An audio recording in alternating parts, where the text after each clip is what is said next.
Haiti Morocco മത്സരം ആരൊക്കെ അത് കണ്ടു എന്നറിയില്ല. കാരണം ഹെയ്ത്തി മൊറോക്കോ മത്സരവും ബ്രസീൽ സ്കോട്ട്ലൻഡ് മത്സരവും ഒരേ സമയത്തായിരുന്നു. മാറി മാറി കണ്ട ഒരാളാണ് ഞാൻ സത്യം പറഞ്ഞു കഴിഞ്ഞാൽ മത്സരത്തിന് മുമ്പ് ഞാൻ പ്രതീക്ഷിച്ചിട്ടുണ്ടായിരുന്നത് ടീം മൊറോക്കയാണ്, ബ്രസീലിനെ പറപ്പിച്ച മൊറോക്കയാണ്. എന്തായാലും ഒരു 4-5 ഗോൾ അടിച്ച് ഒരു 4-0 അല്ലെങ്കിൽ കൂടി പോയൊരു ഗോൾ അവരെ കൊണ്ട് അടുപ്പിക്കും. 4-1 5-1 എന്തായാലും മൊറോക്കോ ജയിക്കുമെന്ന് വിചാരിച്ച് കളി കാണാൻ തുടങ്ങി. ഞാൻ ബ്രസീലിൻ്റെ കളിയാണ് കണ്ടത്. പക്ഷേ സ്കോർ കാർഡ് ഞാൻ പിൻ ചെയ്ത് വെച്ചിട്ടുണ്ടായിരുന്നു. ഹെയ്ത്തി മൊറോക്കോ ആദ്യം ഗോൾ ചെയ്ത് ഹെയ്ത്തി ഞെട്ടിപ്പോയി. ആദ്യം ഗോൾ ചെയ്ത് ഹെയ്ത്തി. എനിക്ക് ആ കളി മൊത്തത്തിൽ വീക്ഷിച്ചപ്പോൾ എനിക്ക് തോന്നിയെന്തറിയോ, ഒരു കാറോ അല്ലെങ്കിൽ ഒരു ബസ്സോ ഒരു ബസ്സെന്ന് വിചാരിച്ചോ, ഒരു ബസ്, ഡ്രൈവർ ഇല്ലാത്തൊരു ബസ്. നമ്മുടെ ഒരു സൈഡിൽ ബസ്സിൻ്റെ ഒരു സൈഡിൽ മൊറോക്കൻ കളിക്കാരും ഒരു സൈഡിൽ ഹെയ്റ്റിലെ കളിക്കാരും.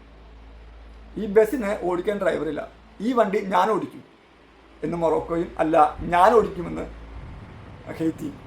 ഇങ്ങനൊരു യുദ്ധമാണ് ആ സ്റ്റേഡിയത്തിൽ കണ്ടത്. എന്തായാലും ആ സ്റ്റേഡിയത്തിൽ തെങ്ങ് നിറഞ്ഞവരെ ത്രസിപ്പിക്കുന്ന ഒരു മത്സരം തന്നെയാണ് ഹെയ്ത്തി മൊറോക്കോ കാഴ്ചവെച്ചത്. എസ്പെഷ്യലി ഹെയ്ത്തി ഒരിക്കലും ഞാൻ പ്രതീക്ഷിച്ചിട്ടില്ല. 3-0 എന്നുള്ളൊരു വമ്പൻ സ്കോറിന് ബ്രസീലിൽ നിന്ന് തോൽവി ഏറ്റുവാങ്ങിയ ടീമാണ് ഹെയ്ത്തി. ആ ഹെയ്ത്തിയുടെ ഭാഗത്ത് ഇമാതിരി ഒരു കിടിലൻ പെർഫോമൻസ് ഒരിക്കലും പ്രതീക്ഷിച്ചിട്ടില്ല. ഒരു അവസരത്തിൽ എന്താ എന്ന് പറഞ്ഞു കഴിഞ്ഞാൽ മൊറോക്കോയുടെ കയ്യിൽ നിന്ന് കളി കൈവിട്ട് പോയി എന്നുള്ളൊരു അവസ്ഥ വരെ എത്തിച്ചിട്ടാണ് ഹെയ്ത്തി കീഴടങ്ങിയത്. തല ഉയർത്തി തന്നെ ഹെയ്ത്തിക്ക് ഈ ലോകകപ്പിൽ നിന്ന് മടങ്ങാം. മാതിരി പെർഫോമൻസാണ് അവർ കാഴ്ചവെച്ചത്. ഞാൻ പറഞ്ഞില്ലേ, ഒരു വണ്ടി, ഒരു ബസ്, അത് ഞാൻ ഓടിക്കും തീർച്ചയായും ഞാൻ ഓടിക്കും എന്നുള്ള ലെവലിൽ ഡ്രൈവിംഗ് സീറ്റിൽ ഇരിക്കേണ്ട ആരാന്നുള്ള യുദ്ധമായിരുന്നു അവിടെ ഉണ്ടായിരുന്നത്. ആ ഡ്രൈവിംഗ് സീറ്റിൽ ആദ്യം കയറിയിരുന്നത് ഹെയ്ത്തിയാണ്. ആലോചിക്കണം. എൻ്റെ ഓർമ്മ ശരിയാണെങ്കിൽ വേൾഡ് നമ്പർ 6 or 7 ആണെന്നിട്ടാണ് മൊറോക്കോ. ഹെയ്ത്തി എത്ര സ്ഥാനക്കാരെന്ന് എനിക്കറിയില്ല. എന്തായാലും 50 വരാൻ സാധ്യതയില്ല, 50 മേലെ ആയിരിക്കണം. ആ ഹെയ്ത്തിയാണ് ആദ്യമായിട്ട് ഡ്രൈവിംഗ് സീറ്റിൽ ഇരുന്നത്. ആദ്യം ഗോൾ അടിച്ച ഹെയ്ത്തിയാണ്. എന്നാൽ വിട്ടുകൊടുക്കാൻ തയ്യാറാവാതിരുന്ന മൊറോക്കോ കുറച്ച് സമയത്തിന് ശേഷം സമനില പിടിച്ച ഡ്രൈവിംഗ് സീറ്റ് തിരിച്ചു വാങ്ങിച്ചു. ഹെയ്ത്തി വിട്ടുകൊടുക്കാൻ തയ്യാറായിരുന്നില്ല. പിന്നെ ഹെയ്ത്തി ഗോൾ അടിച്ചു. അതായിരിക്കട്ടെ, പിന്നെ ഹെയ്ത്തി ഗോൾ അടിച്ച് ലീഡ് എടുക്കുകയാണ്. പിന്നെയും ഡ്രൈവിംഗ് സീറ്റിൽ ഹെയ്ത്തി കയറിയിരുന്നു. എന്നാൽ വിട്ടുകൊടുക്കാൻ മൊറോക്കോ തയ്യാറായില്ല. മൊറോക്കോ പിന്നെയും ഗോൾ അടിച്ച് പിന്നെയും ഡ്രൈവിംഗ് സീറ്റിൽ കയറിയിരുന്നു. പിന്നെ ഇന്ന് ഇറങ്ങാൻ മൊറോക്കോ തയ്യാറായിട്ടില്ല. ഒരെണ്ണം കൂടി അടിച്ച് 4-2 എന്നുള്ള 4-2 5-2 ഒരു മിനിറ്റ് ഇട്ടാ എനിക്ക് തോന്നുന്നത് 5-2 സ്കോർ.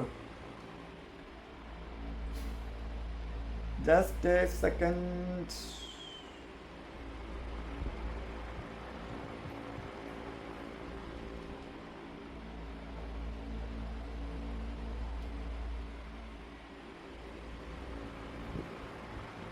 നാല് രണ്ട്. ഹക്കീമി, സൈബാദി, റഹീമി, യസീനെ 4 പേര്. ബോണോയുടെ ഗോൾ കീപ്പർ 1 ഗോള്, പിന്നെ ഇസിഡോറിൻ്റെ ഒരു ഗോള്. ഓക്കെ, 4-2 എന്നുള്ള സ്കോറ് പിന്നെ അങ്ങോട്ട് മൊറോക്കോ ഉറപ്പിച്ചു. എന്നാലും മൊറോക്കോയെ വിറപ്പിച്ച് കീഴടങ്ങാൻ പറ്റിയെന്നുള്ളൊരു ചാരിതാർത്ഥ്യത്തോടെ ഹെയ്ത്തിക്ക് മടങ്ങാം. ഇമാതിരി പ്രകടനമൊന്നും ഞാൻ പ്രതീക്ഷിച്ചിട്ടില്ല ഹെയ്ത്തിയുടെ ഭാഗത്തുനിന്ന്. ഇമാതിരി പ്രകടനം കാരണം ബ്രസീലിനോട് ഉണ്ടായിരുന്നെങ്കിൽ ദൈവമേ, ബ്രസീലിൻ്റെ അവസ്ഥ എന്തായിരുന്നു. പക്ഷെ ബ്രസീൽ 3-0 കംഫർട്ടബിളായിട്ട് ജയിച്ച് കയറി. മൊറോക്കോ ഇപ്പോൾ ഗ്രൂപ്പിൽ 2ാം സ്ഥാനക്കാരായി ഫിനിഷ് ചെയ്തിട്ടുണ്ട്. ബ്രസീൽ 1ാം സ്ഥാനക്കാരായിട്ടും ഫിനിഷ് ചെയ്തിട്ടുണ്ട്. 2 ടീമിനും ഒരേ പോയിൻ്റാണ്. പക്ഷേ ഗോൾ ഡിഫറൻസിൽ ബ്രസീൽ 1ാമതെത്തി. പിന്നെ മൊറോക്കോയ്ക്ക് മിക്കവാറും നെതർലാൻഡ്സിനെ ആയിരിക്കും നേരിടേണ്ടി വരിക.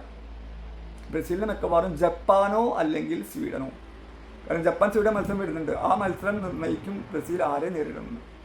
അങ്ങനെയാണ് ഇനി റൗണ്ട് ഓഫ് 32 വിശകലനങ്ങൾ. അപ്പോൾ എന്തായാലും ആവേശകരമായ കളി. ബ്രസീലിൻ്റെ കളിയും ബ്രസീൽ 3-0 സ്കോട്ട്ലൻഡിനെ തറപറ്റിച്ചു. നെയ്മർ ജൂനിയറിൻ്റെ 3 വർഷത്തിന് ശേഷമുള്ള ഒരു തിരിച്ചുവരവ് കാണാൻ പറ്റി. ഗോൾ അടിച്ചില്ലെങ്കിലും ആളുടെ ഒരു ഓറയുണ്ട്, അത് വളരെ പ്രകടമായിരുന്നു.